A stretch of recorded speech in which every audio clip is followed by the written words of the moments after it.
देख रहे हैं नेक्स्ट 9 न्यूज। स्वागत है आप सभी का हमारे चैनल में। एक बार फिर से मैं आपकी होस्ट तृप्ति लेकर आई हूं आज का ये खास कार्यक्रम, जहां हम बात करने वाले हैं आपके बीच हिंदी सिनेमा की उस एक्ट्रेस के बारे में जिसने सबके दिलों पर राज किया।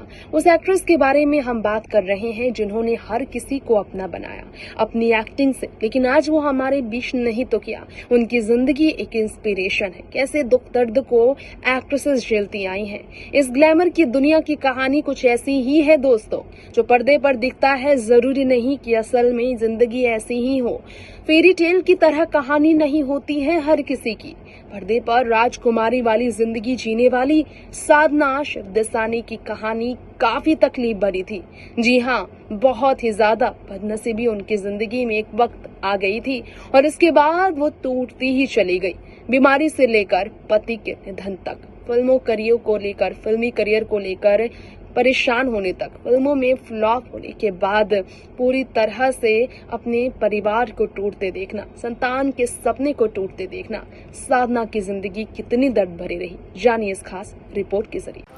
सच में इस बात पर शायद आप भी यकीन न करें, साधना की कहानी वाकई में काफ़ी ज़्यादा ही दर्द भरी है और इसलिए हम आप सभी को यहाँ हमारी इस रिपोर्ट में ये भी ज़रूर बताना चाहेंगे। सुनकर यकीनन आप सभी काँप उठेंगे कि 20 साल तक अपने पति के गुजर जाने के बाद 20 साल तक जो दर्द में रही हैं साधना, उनकी ज़िंदगी का आखिरी समय भी काफ़ी तकलीफ़ में ही गुजरा था।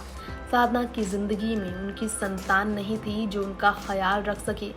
साधना की ज़िंदगी में वो खुशियाँ नहीं थी, उनके आंगन में खालीपन ही था।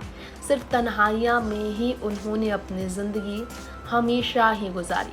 जिस धर्मेंद्र के साथ साधना की जोड़ी बॉलीवुड की सुपर हिट रही है, उस साधना की कहानी धर्मेंद्र के साथ तो स्क्रीन पर बहुत लाजवाब रही, लेकिन रियल लाइफ में साधना की कहानी बहुत दर्द भरी रही है।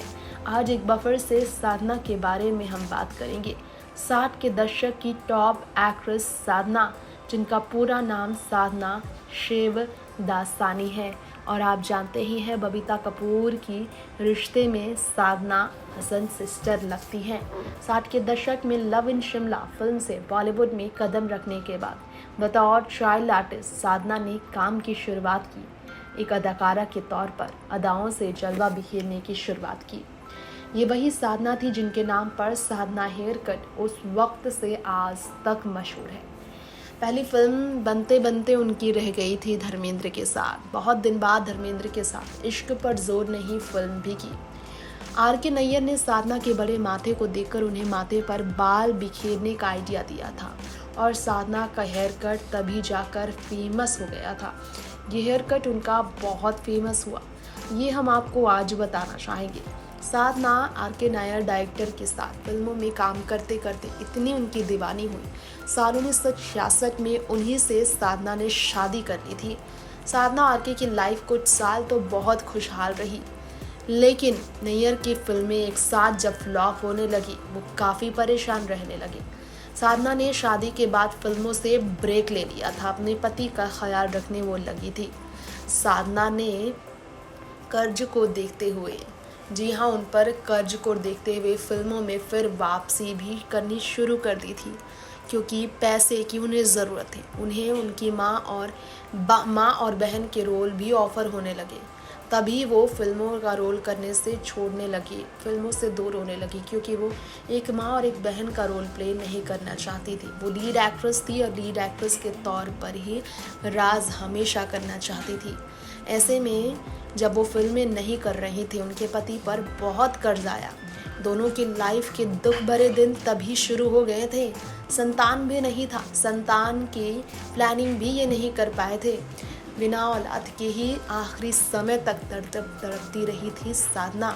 साल 1995 में निधन के बाद साधना बिल्कुल अकेली रह गई जब उनके पति R.K. नैयर का निधन हो गया और इतनी वो टूट गई, इतना वो दर्द में रहने लगी। पति के निधन के बाद वो इस कदर टूटी कि वो बीमार भी पड़ने लगी। जी हाँ, उन्हें थायराइड की चपेट में आने के बाद बहुत ज़्यादा दर्द झेलनी पड़ी। वो वेट काफ़ी ज़्यादा लूज़ कर चुकी थी।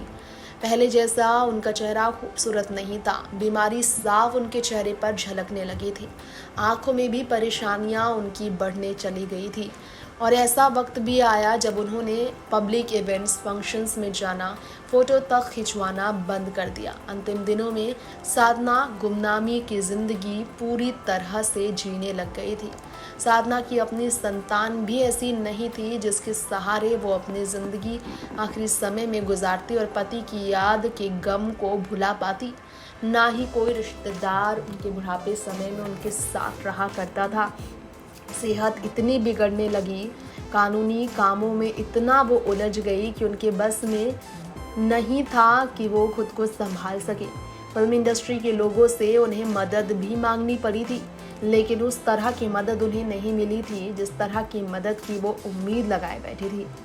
इस बारे में उनकी खास दोस्त तबस्सुम ने साल 2015 में एक इंटरव्यू में बताया कि उनके पति के निधन के बाद वो इतना टूटी कि 20 साल तक अकेली ही घर पर रहने लगी। जहां साधना आपको शायद बहुत कम ही दिखती होंगी क्योंकि इंडस्ट्री से वो लाइमलाइट से दूर थी। साल 2015 में साधना ने अपनी ज़िंदगी की आखिरी सांस बीमारियों के बीच लाचारी में ही गुजारी। उनके निधन के बाद इंडस्ट्री की हर एक एक्ट्रेस, इंडस्ट्री की हर बड़े सेलिब्रिटीज़ उनके लिए काफ़ी ज़्यादा उनके दिल के हाल को जानने की वजह से काफ़ी तकलीफ़ में भी थे। साधना के लिए परिवार वाले तो नहीं, लेकिन इंडस्ट्री के कई कलाकार थे जो उनके करीब थे। गौर हो कि आपने उनकी सुपरहिट फिल्में देखी होगी। वो कौन थी? लव इन शिमला के अलावा मेरा साया, आरज़ू, असली नकली, एक फूल दो माली और वक्त। इस तरह की वो फिल्में हैं साधना की जो काफ़ी सुपरहिट थी। बहुत ज़्यादा उनकी ज़िंदगी के आखिरी समय दर्द में था। दरअसल ट्यूमर से वो जूझ रही थी। सर्जरी भी उन्होंने करानी पड़ी थी। उनके मुंह में स्मॉल लीजन सर्जरी भी हुआ, लेकिन फिर कैंसर से वो जूझती रही। कैंसर की शिकायत जब उन्हें हुई, इसके बाद उनकी ज़िंदगी, उनकी दर्द भरी तकलीफ़ और बढ़ गई। हेल्थ प्रॉब्लम लाइक थायराइड से तो वो जूझ रही थी। इसके बाद उनका ट्रीटमेंट बॉस्टन के एक हॉस्पिटल में चल रहा था, लेकिन वो सरवाइव नहीं कर पाई थी। तो दर्शकों, आपने जाना साधना की जिंदगी कितनी दर्द भरी थी। अब वक्त हो चला है आपसे यही इजाजत लेने का। उम्मीद है आपको हमारा शो जरूर पसंद आया हो।